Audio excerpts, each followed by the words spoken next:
sound ready, 3, 2, 1, action. Bismillahirrahmanirrahim. Assalamualaikum warahmatullahi wabarakatuh. Waalaikumsalam warahmatullahi wabarakatuh. Alhamdulillahirabbil alamin wassalatu wassalamu ala asrofil anbiya'i wal mursalin wa ala alihi washabihi ajmain amma ba'du. Izinkanlah kami untuk membuat podcast tugas tentang judul pemahaman akidah. Yang mana saya di sini Zikri Sahana sebagai host, di sebelah kiri saya. Saya sebagai narasumber yang bernama Firzi Risma Saputra. Di sebelah kanan saya. Dan saya Dika Ali Gunawan. Yang mana kami akan membahas tentang perspektif akidah akhlak dalam konsep iman, kufur, dan nifak dalam perspektif kontemporer. Ya, gimana menurut Anda sendiri, Saudara Firzi, apa itu yang dimaksud dengan iman? Menurut yang saya pelajari, data yang saya ketahui, iman itu bukan cuma sekedar percaya di hati, tapi harus tercermin dalam lisan dan perbuatannya. Berarti iman itu bukan hanya sekedar kita mengucapkan di lisan. Berarti kita harus bukan sekedar hati, tapi kita harus mengamalkannya di kehidupan nyata. Kenapa? Karena di era sekarang, zaman sekarang, masalah banyak orang yang hanya mengetahui iman saja, tapi dia tidak meyakinkan dalam hati dan tidak melakukannya dalam kehidupan nyata.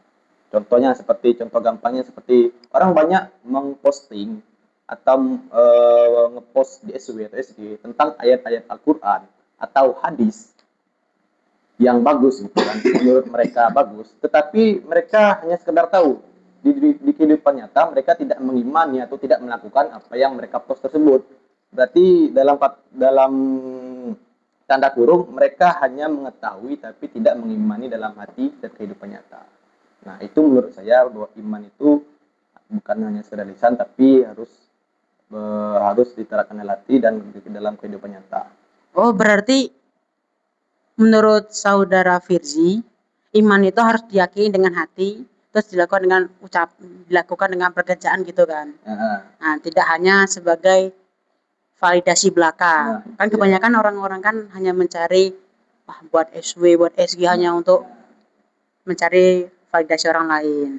Nah, kufur sama nifak itu memiliki persamankah? Terus apa dampaknya kepada iman tersebut? Kalau perbedaan kufur dan nifak, pertama kita harus mengetahui dulu apa itu kufur. Kufur itu secara bahasa artinya menutup. Di era modern, kufur itu sering muncul secara halus. Misalnya gaya hidup materialistis yang terlalu fokus pada harta dan jabatan sampai melupakan nilai agama. Berarti kufur itu kita hanya fokus ke dunia saja. Tidak mensyukur. Bersyukur kufur, tidak bersyukur kan. Nah, berarti kita dalam dunia itu apa yang kita dapati, hasil kita yang selama ini, kita tidak mensyukuri apa yang kita dapat yang diberikan oleh Tuhan. Nah, itu dimaksudkan dengan kufur. Dan nifak itu berpura-pura beriman, padahal hatinya tidak. Nah, nifak ini agak murah dijelaskan. Kenapa? Ibaratnya orang yang memiliki KTP hanya sekedar nama Islam saja, tapi dia tidak beriman dalam hati. Nah, itu ada nifak. Dan apa dampak daripada kufur dan nifak terhadap iman? Dampaknya adalah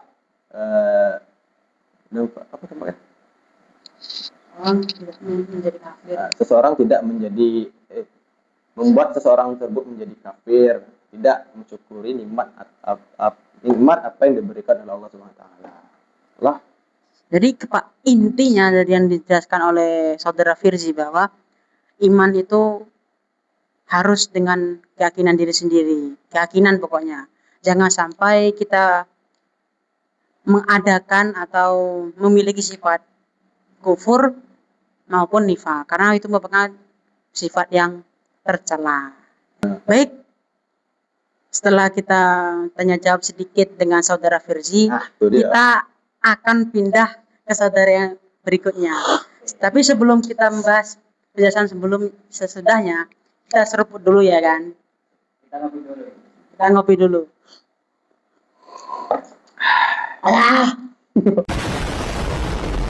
Mantap ya kan?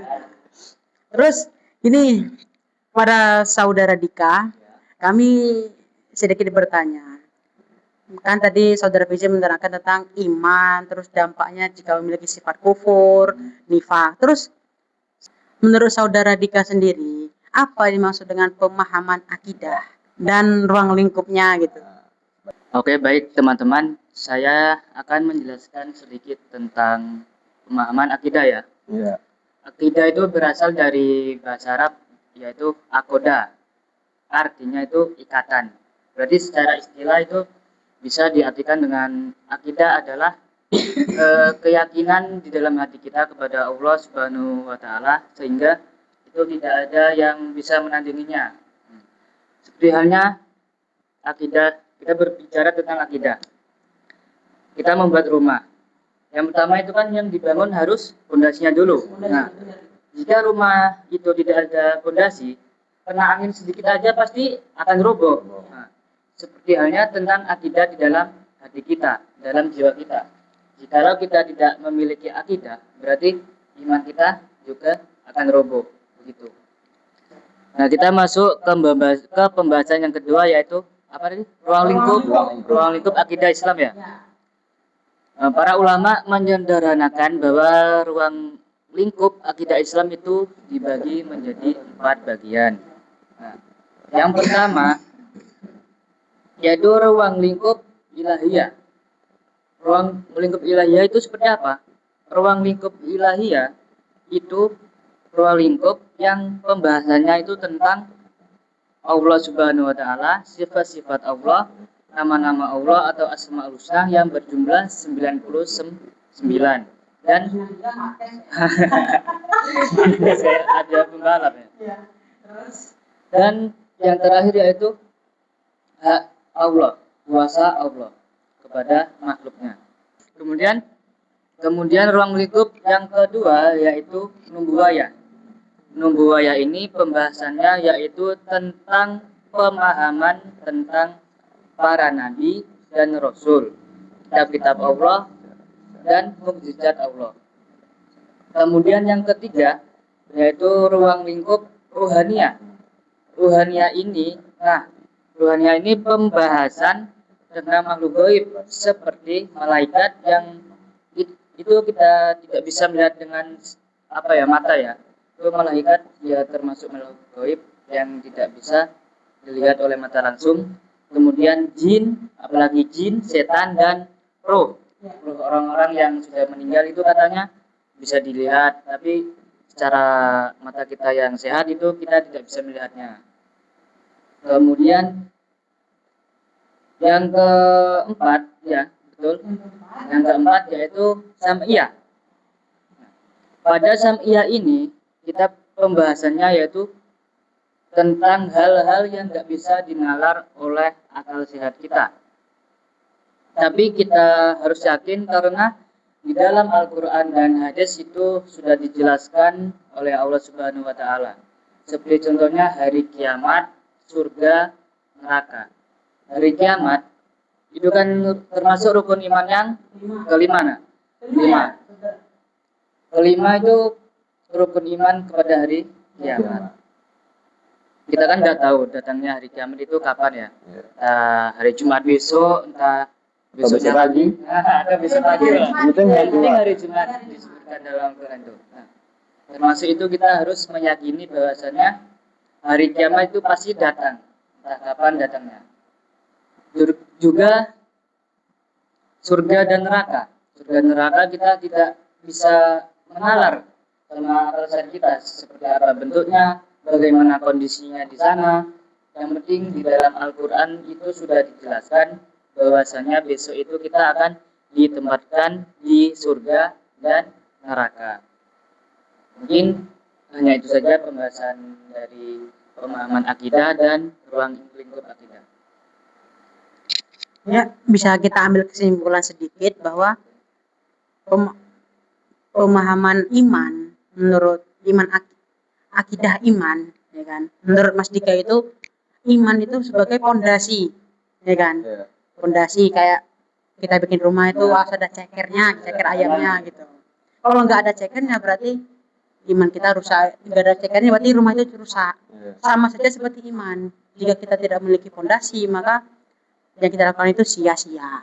Terus yang diterangkan tadi ruang lingkup itu, ini kan, yang sudah dipaparkan oleh saudara Dika. Semoga-moga ya itulah yang sudah dipaparkan oleh saudara Dika. Dia seruput lagi. Sudah aku seruput.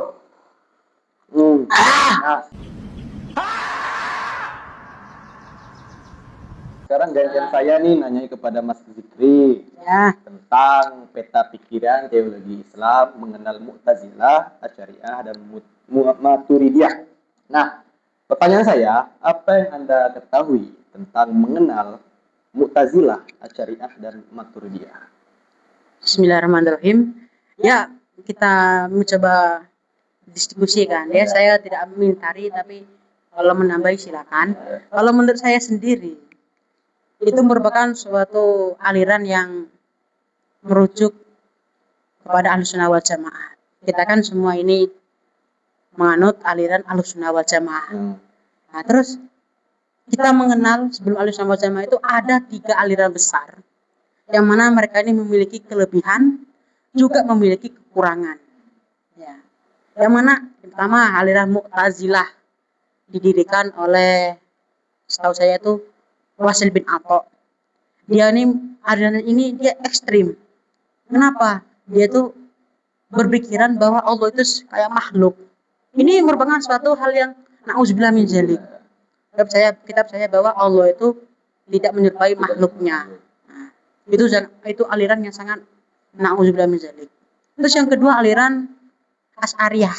Asy'ariyah ini dia masuk juga memakai akal, tapi dia juga memakai dalil-dalil yang sudah ada.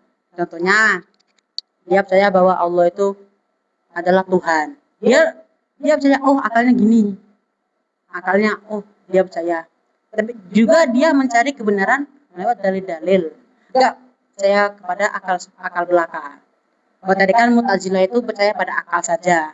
Yang ini kalau Asy'ariyah, dia percaya akal, juga percaya dengan dalil-dalil wahyu tadi. Terus yang ketiga, terakhir ini, Maturidiyah. Dia ini akalnya kurang, tapi sangat mengedepankan dalil. Nah, ya semuanya kan itu tadi. Kayak pokok yang paling ekstrim itu ya Mu'tazilah tadi.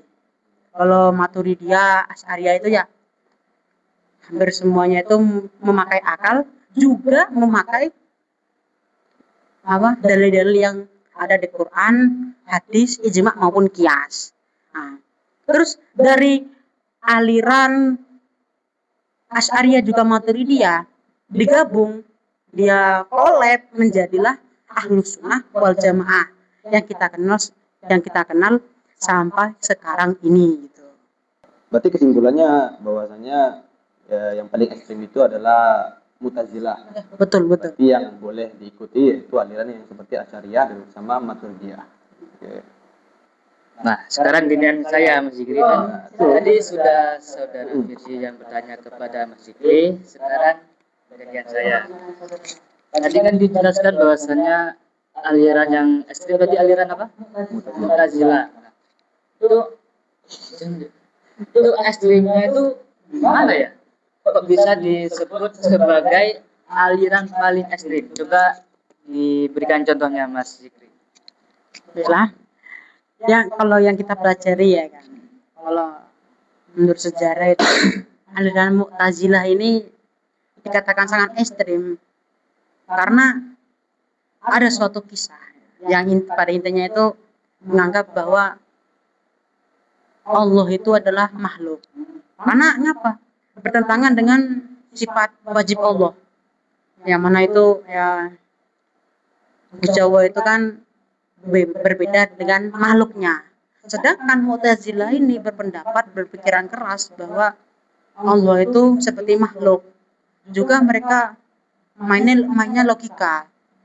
Enggak melihat dalil, tidak melihat dalil, cuma melihat logika saja. Gitu. Mu'tazilah ini hampir mirip dengan paham ateis.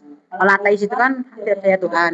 Nah, kalau Mu'tazilah ini dia percaya Tuhan, tapi melihat itu percayanya itu dengan akal saja, tidak dengan melihat dalil-dalil yang sudah tertulis di dalam Al-Quran, hadis maupun ijma' qiyas gitu.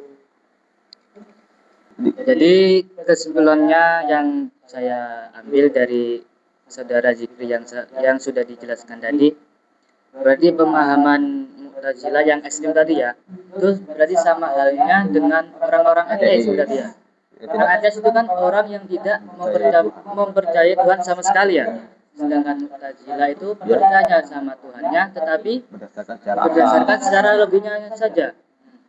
Berarti seperti contoh orang itu menyembah berhala, menyembah patung ya. Yaitu kan cuma percaya Tuhan tapi cuma dari akalnya saja kan. Dan juga seperti sesajen. Nah, sesajen di bawah pohon besar gitu kan biasanya kita temui itu ya dia punya iman, punya Tuhan juga, tetapi yaitu percaya berdasarkan akal sehatnya saja. Tidak sepenuhnya percaya gitu ya. Baiklah, cukup sampai di sini bicara-bicara kita, ngaji nalar kita ya kan.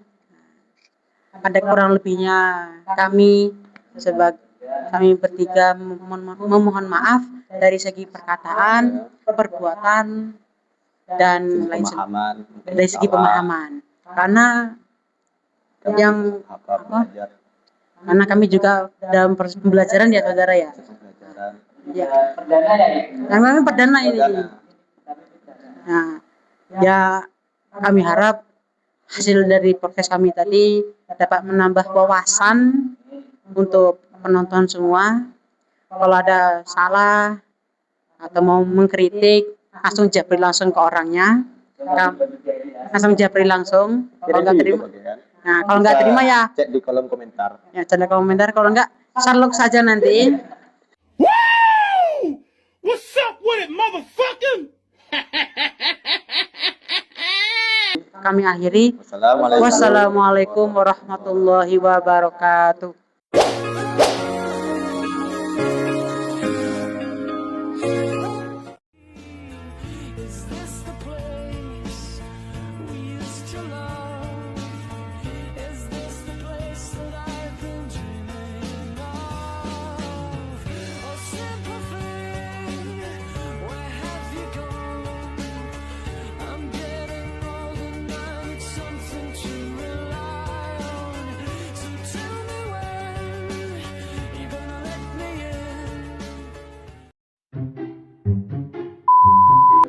Kita ngopi dulu.